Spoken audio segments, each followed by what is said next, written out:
It's Michael Douglas. Welcome to another episode of Dr. Pundit, where we talk about music, not medicine. And on this edition, it's another line item show where I take a look at three tracks whose keyboard intros are just as good as any guitar intro you'll hear, and that's a matter of my opinion. So it's my channel. Let's get into it. Now, keyboards have always played an essential role in the history of rock music, and bands ranging from the Doors to Coldplay have situated keys prominently alongside, if not in front of, guitars. For example, Doors band member Ray Manzarek, his Continental organ on Light My Fire is just as recognizable as any great guitar riff. Also, imagine Coldplay's Clocks without Chris Martin's kind of urgent piano intro.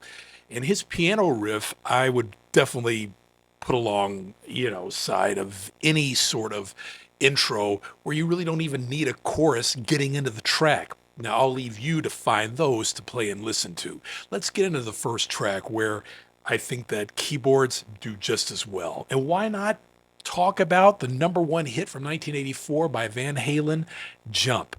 If you're the greatest rock guitarist since Jimi Hendrix and you want to try to stay a step ahead of the Shredders stealing your licks, write your next hit on keys. And in the 1980s, some bands ditched guitars for synthesizers. Van Halen didn't exactly ditch the guitar, but the hit Jump became the group's biggest single, and it's a keyboard song. Eddie Van Halen, of course, does burn a guitar solo halfway through the track, but even then he follows it by ripping a solo on his Oberheim synthesizer. Similar to how Eddie Van Halen's homemade guitar set new standards for the instrument, future keyboard manufacturers began adding presets that mimicked Jump.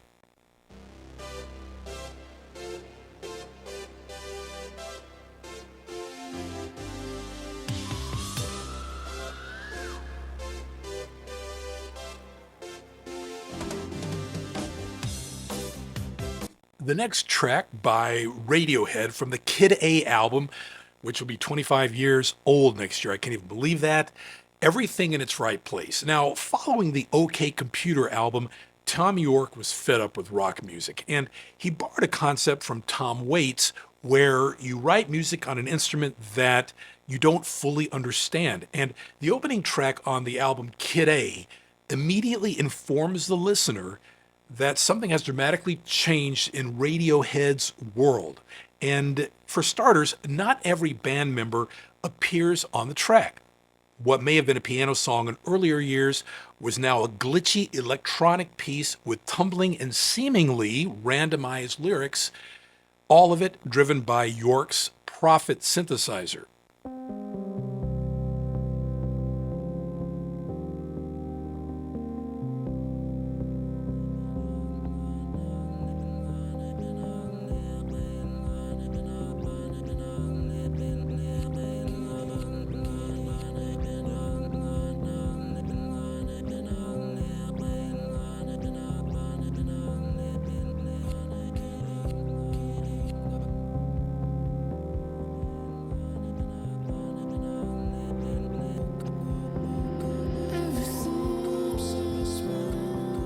On the track Strawberry Fields Forever, of course, by the Beatles, there are generations of listeners who first heard a mellotron on Strawberry Fields Forever. Think of the mellotron as a kind of sampler that uses tape. It was supposed to reproduce the sound of instruments like strings, bass, flutes, and choir voices. But the tape fluctuations produce fluttering variations, making it perfect for psychedelic type music, tailor-made for the late 1960s. John Lennon wrote Strawberry Fields as a wistful ode to the Salvation Army's children's home near where he lived in Liverpool in his younger years, and Paul McCartney said that the home was often described as dull and grimy, but Lennon saw it as something beautiful, perhaps seen as the intro here to Strawberry Fields Forever.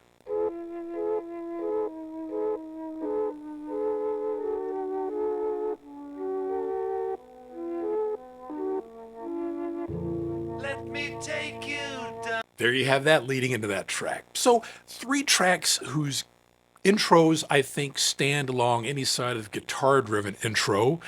Strawberry Fields Forever by the Beatles, Jump by Van Halen, and Everything in Its Right Place by Radiohead. And think about it.